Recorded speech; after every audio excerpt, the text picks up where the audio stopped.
Vote বড় বালাই। 9 দিনের মাথায় ফের এলো সুখবর। প্রথমে বাড়ল ডিএ, তারপর সস্তা হলো রান্নার গ্যাস, এবার দাম কমলো পেট্রোল ডিজেলের। লোকসভা ভোটের আগে ফের কেন্দ্রের ভেট। লিটার প্রতি 2 টাকা করে কমলো পেট্রোল ডিজেলের দাম। বৃহস্পতিবার এক্স স্যান্ডেলে পোস্ট করে পেট্রোলিয়াম মন্ত্রকের পক্ষ থেকে বলা হয়, দাম কমানোর এই সিদ্ধান্তের জেরে 58 লক্ষেরও বেশি ভারী গাড়ি, 6 কোটি 4 চাকার গাড়ি এবং 27 কোটি 2 চাকার গাড়ির মালিকদের খরচ কমবে।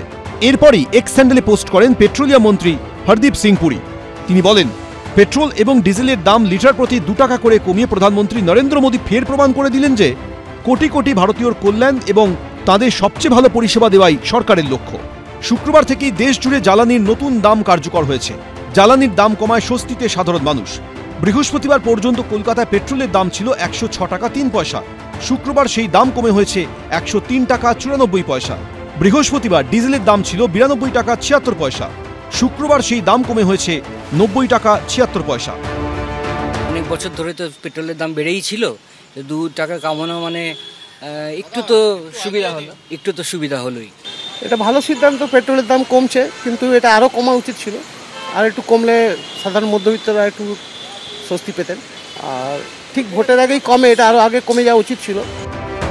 অন্যদিকে দিল্লিতে পেট্রোলের দাম হয়েছে 94 টাকা 72 পয়সা প্রতি লিটার, ডিজেলের দাম 87 টাকা 62 পয়সা। মুম্বাইতে পেট্রোলের নতুন দাম 104 টাকা 21 পয়সা, ডিজেলের দাম 92 টাকা 15 পয়সা। চেন্নাইতে পেট্রোলের দাম 100 টাকা 75 পয়সা, ডিজেলের দাম 92 টাকা 34 পয়সা। ভোটের মুখে জ্বালানির দাম কমানোর পরেই শুরু হয়েছে রাজনৈতিক তরজা। বিরোধী দলনেতা এক্স স্যান্ডেলে পোস্ট করেন, জ্বালানির দাম কমানোর জন্য প্রধানমন্ত্রী শ্রী নরেন্দ্র মোদীকে ধন্যবাদ, কিন্তু পশ্চিমবঙ্গবাসী এই সিদ্ধান্তের সম্পূর্ণ সুফল ভোগ করতে পারবে না, কারণ অন্যান্য রাজ্য সরকারের তুলনায় পশ্চিমবঙ্গ সরকারের জ্বালানির ওপর সেস ও কর বেশি, যার জন্য এ রাজ্যের মানুষকে অন্যান্য রাজ্যের তুলনায় বেশি দাম দিতে হবে। ইলেকশন যখন সামনে থাকে তখন 2 টাকা কমালো, হাস্যকর। দেশের ট্যাক্স তোলা হচ্ছে বিভিন্ন রাজ্য থেকে, কিন্তু দেওয়ার সময় কার্পণ্য আমরা দেখতে পাচ্ছি। আর তখন যদি একটা রাজ্য চেষ্টা করে, তখন ফিসক্যাল টেররিজম সেটা তৈরি করে, তার অর্থ বন্ধ করে দাও। আর মানুষকে বোকার বানানোর জন্যে ঠিক ভোটের আগে 2 টাকা কমালাম।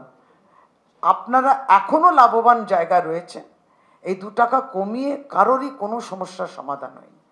দারুণ খুশি। আচ্ছা, কমাতে যখন পারলে, এখন তো আন্তর্জাতিক বাজারে দাম কমেছে এমন তো না, তাহলে কমালে কেন? কমাতে যখন পারলে তাহলে বাড়িয়ে রেখেছিল কেন? বাড়িয়ে রেখে টাকাটা লুট করেছিল কেন? সম্প্রতি আন্তর্জাতিক নারী দিবসে নরেন্দ্র মোদী রান্নার গ্যাসের দাম সিলিন্ডার প্রতি 100 টাকা কমানোর কথা ঘোষণা করেছিলেন। রাজনৈতিক মহলের একাংশের মতে ভোটারদের মন জয় করতে আরও এক পদক্ষেপ করলেন প্রধানমন্ত্রী। অরিত্রী ভট্টাচার্য, আশাবুল হোসেন, সমীরণ পাল, এবিপি আনন্দ।